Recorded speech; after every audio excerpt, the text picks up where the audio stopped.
सर्वात जास्त मार्केटमध्ये मिळणारं प्रॉडक्ट म्हणजे पनीर. आज सकाळी काढलेल्या दुधापासून आपण बघूयात किती पनीर होतं. शेवटपर्यंत व्हिडिओ बघा. का भेसळ करतात.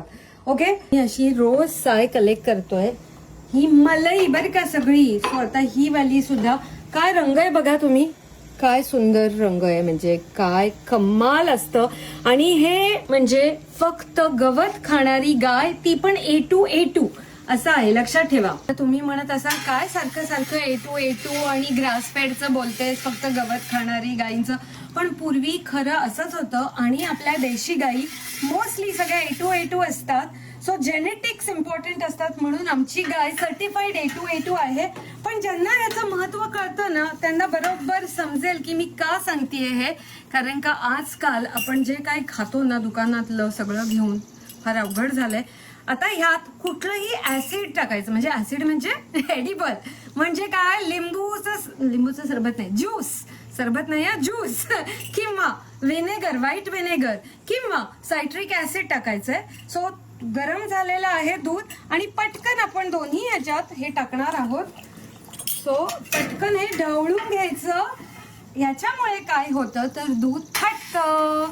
पण म्हणजे याचा अर्थ काय की जे ते प्रोटीन असतं ना दुधामध्ये ते सगळं एकत्र येतं, म्हणून पनीर खूप हाय प्रोटीन फूड असतं. आता हे अजून फाटलेलं नाहीये. अशा वेळेला काय करायचं तर अजून थोडंसं ऍसिड टाकायचं. कुठलं पण ऍसिड टाकू नका. सो जेव्हा प्रोटीनचं सगळं एकत्र यायला लागतं, ते सगळं पिवळं लिक्विड जे बाहेर येतंय ना त्याला म्हणतात व्हे. आणि प्रोटीन पावडर ऍक्च्युअली त्याच्यातून बनवतात माहितीये. हे आता गाळून घ्यायचं आहे, हे बघा. सो आता तुम्हाला कळेल एवढ्या साऱ्या दुधातून कितीसं पनीरचं पार्टिकल्स येणार. भेसळ का होते. थांबा, व्हिडिओ सगळा संपलेला नाहीये, कारण की आपण काय टूल वापरणार आहोत पनीर करायला ते पुढच्या भागात आहे. ओके, थांबा जरा, करतो. एडिटिंग करून ऍड करावं लागतं. हे आपलं फिल्टर्ड पनीरचा फर्स्ट पार्ट, हे आपण बाजूला ठेवणार आहोत. पण हे आहे व्हे वॉटर. ओके, हेच डिहायड्रेट करून प्रोटीन पावडर बनवतात. पण ही झाडांना पण टाकतात, म्हणजे खत होतं झाडांना. याचं कशी बनवायची कोणाला माहिती असेल तर सांगा. डिहायड्रेटर मध्ये किती दिवस लागतील म्हणजे. पण हे एकदम पॉवरफुल असतं. असंच प्यायचं. हो, ऍक्च्युअली सूप बी बनवू शकतो, भाजीत. हे फिल्टर्ड पनीरचं पार्टिकल्स परत घेणार आहोत, कारण का त्याचं ऍसिड जे वापरलंय ना ते आपण धुवून टाकायचं पाण्याने. सो असं करून धुवून घ्यायचं.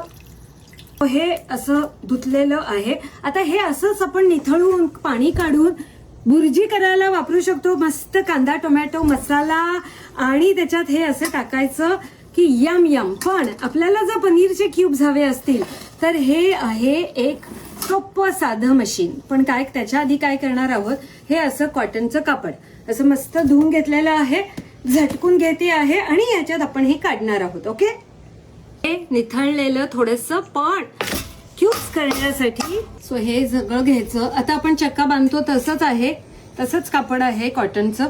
आणि हे या मशीन मध्ये टाकायचं. मशीन नाहीये हो, हे प्रेस म्हणतात ह्याला, पनीरचं प्रेस. ह्याच्यातच टोफू पण करता येतं. पण हे असं असं दाबायचं आतमध्ये.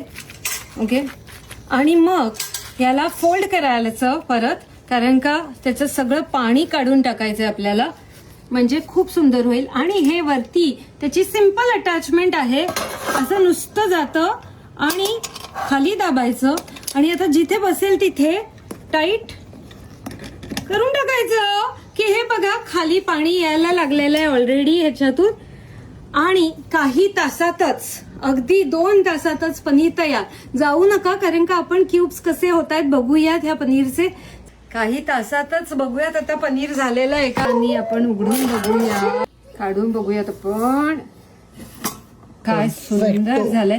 पण एवढ्या साऱ्या दुधातून हे एवढंसच पनीर झालेलं आहे. म्हणजे तुम्ही बघा की दुकानदाराला कसं परवडत असेल. आता हे किती टाईट आहे बघा. खूपच छान झालेलं आहे. क्वालिटी इतकी सुंदर. आज हे आम्ही वापरणार आहोत, पण इतकं छान त्याचं शीट झालेली आहे. सो भेसळ का असते कळलं का तुम्हाला? ह्या एवढ्याशा म्हणजे एवढ्या जास्त दुधावरून हे एवढीशी स्लाइस पनीरची होणार आहे, जी बाजारात जवळजवळ $25 का काय विकतात. आता कळेल आपल्याला, पण खरंच जर प्युअर पनीर असेल तर प्राइस जास्त असते. आणि म्हणतात ना, you get what you pay for. So pure A2 grass fed paneer, directly homemade, खूप प्रेमाने, फक्त तुमच्यासाठी. तर अच्छा मंडळी, बाय बाय.